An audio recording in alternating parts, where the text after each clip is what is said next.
Job fear God for naught or for nothing.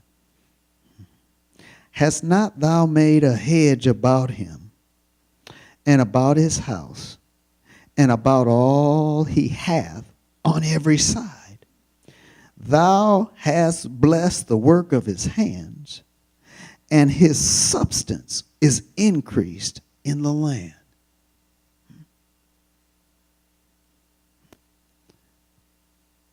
So we see something here. We see what Satan's understanding is. We also see what God's will is.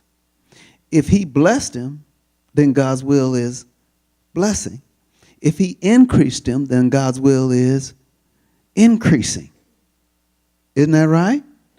Okay, so no, God cannot be the increaser and the diminisher. Because Jesus told us that any kingdom divided against itself, it won't stand. And that includes his.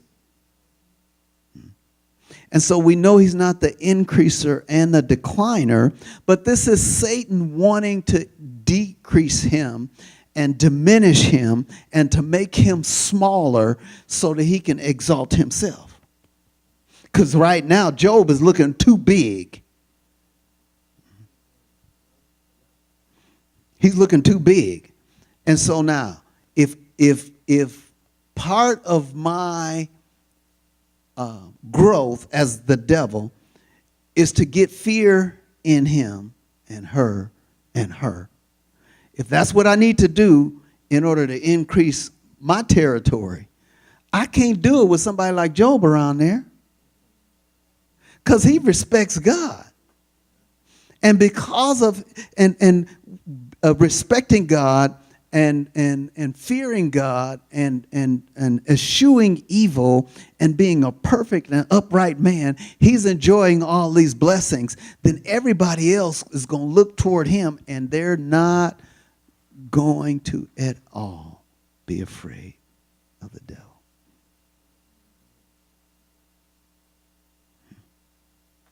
Okay. So now, I got to deal with Job. So that's why he said, you've set your heart on Job. All right.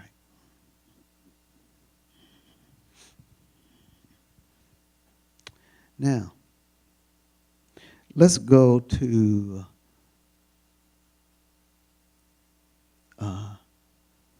verse number 11.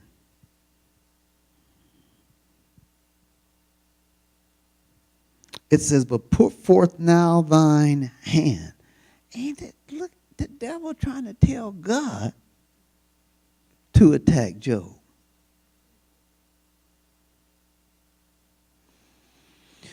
Put forth now thine hand, or put forth thine hand now, and touch all that he hath, and he will curse thee to thy face. So the devil is saying that Job's reverence and respect of you comes from what he has. And if he loses what he has, he will no longer respect you. And in fact, he'll curse you to your face.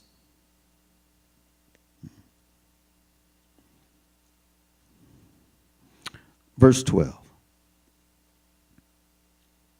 And the Lord said unto Satan, behold, all that he hath is in thy power.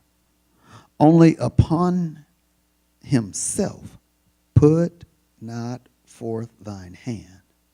So Satan went forth from the presence of the Lord. All right. Now in this verse, this is another verse where people believe that God gave him permission. And I'm struggling to even try to get that from this. And here's why.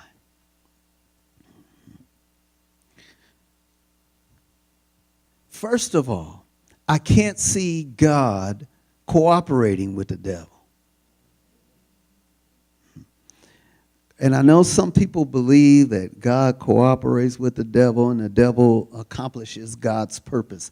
That's what I had one gentleman that I had a long discussion with. He said, I don't struggle seeing the devil accomplishing God's purpose. And I said, I do. I struggle with that. Because then God is the good side and the bad side. And so he don't know which one he wants to accomplish. That just doesn't make sense to me. You understand what I'm saying? It just doesn't make sense to me. And so here's the thing. We have to understand that what Colossians chapter 1 verse 13 says, that you were delivered from the power of darkness and have been translated into the kingdom of his dear Son. And so at some point, we were under the authority of darkness. Now, Colossians says you've been delivered from the power of darkness. So if you were under the authority of darkness, at that point, God cannot, as much as he wants to, but because of his purity, righteousness, and limiting himself based on his word, he cannot intervene. He cannot intervene. So in other words, he can't violate his law. He cannot violate his word. And so when man surrendered himself to Satan, man was under the authority of darkness until we were delivered. Now, so that everybody was not destroyed, because you can see what the devil wanted to do to Job was destroy him. And we know the thief cometh not but for to steal, kill, and destroy. And so he wanted to destroy him. He wanted to destroy him. And so what God did not do was to allow him to destroy all humanity. So God made a way for us to maintain a connection to him so that we were not destroyed. We were not consumed. And so here with Job, what did God do? Well, God could not stop Satan from destroying everything around Job. And when Job turned around and repented, when he said the right thing about God, then God could step in and bring into Job's life that which God had always desired for him.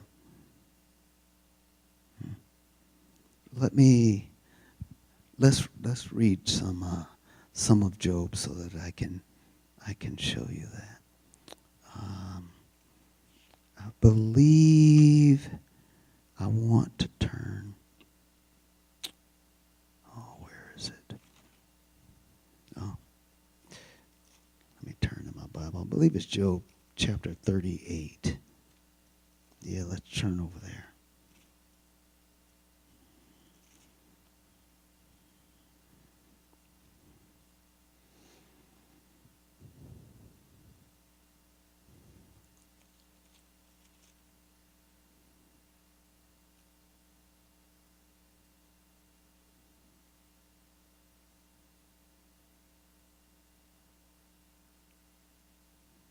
I'm sorry, chapter 40, Job chapter 40. So God began to speak to Job in chapter 38. And he's still talking to him here in chapter 40. And a lot of the language, one of the things I notice in the book of Job is that a lot of the language is kind of poetic and just explains a lot of different things about God, or his friends thought that God was bringing all this on him, and he needed to do something to stop God from doing that. And Job said, no, I'm righteous. But Job began to say that I'm righteous, and why God is doing this to me, I don't know, and begin to say that God is holding my feet to the fire, and just doing certain things and saying certain things. So he justified himself, but he didn't justify God. So I'm righteous. I don't know why this is coming on me, but God is punishing me for something, or God is judging me for something, and I don't know what it is. And God, you wrong for doing this to me. So he began to say that, and to be frustrated with God, which a lot of people get frustrated with God because they don't understand why certain things are happening. And they're saying, well, wait a minute, I looked and I didn't sin. And, and I checked things out and I didn't open no door. Y'all know what I'm talking about. And so I don't know why this is here. Now, well, here's what I would say. Rather than focus on why it's there, focus on what you do about it to get it out.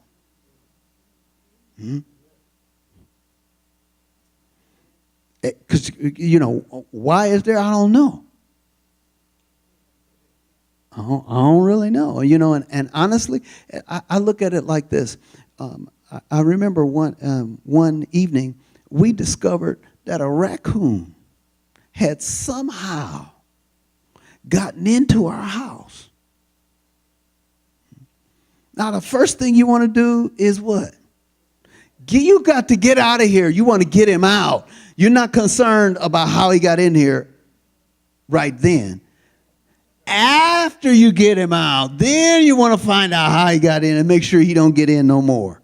But I think for a lot of us, we're always concerned about how he got in. And so we stay, how did he get in? And we stay there. And because we don't figure out how he got in, we get frustrated with the fact that he's in there, when we haven't done anything to get him out of there. Because we're thinking about how he get in here. How did this happen? Why is this here? I didn't really do anything. I've been praying. I've been paying my tithes. I've been going to church regularly. I've been doing this. I'm serving. I'm doing everything that I know to do. There's nothing unrighteous in me. Now, what you imply by that is that God is somehow unrighteous because that thing is there.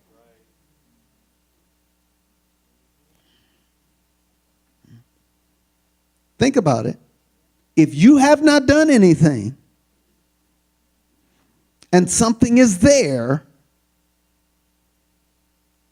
and you are not jumping on it to get it out, you don't want to be caught in the place where in your heart it's kind of like, why is God letting this happen to me? Because I've done everything right. And here's the thing about that. God's blessing is not on me because of my righteousness. And that's what Job had to get away from. God's blessing and favor is on me for no other reason than he loves me. And whether I do the right thing or not, he still loves me. And so because he still loves me, that thing, whatever it is, can't stay here. It can't stay here. It can't stay here. And I don't know how it got in. I don't know why it's here, but you got to leave right now. And I thank you, Lord God, that your favor is enough to cover up even the things I don't see and don't recognize. And I guess the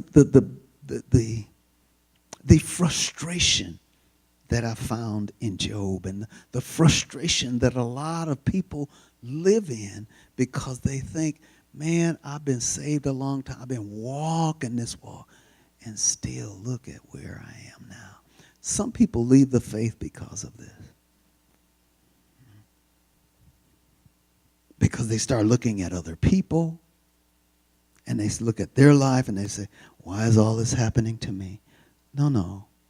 That's the wrong thing. Like I said, get him out first. Get him out first. The first thing you do is you get him out.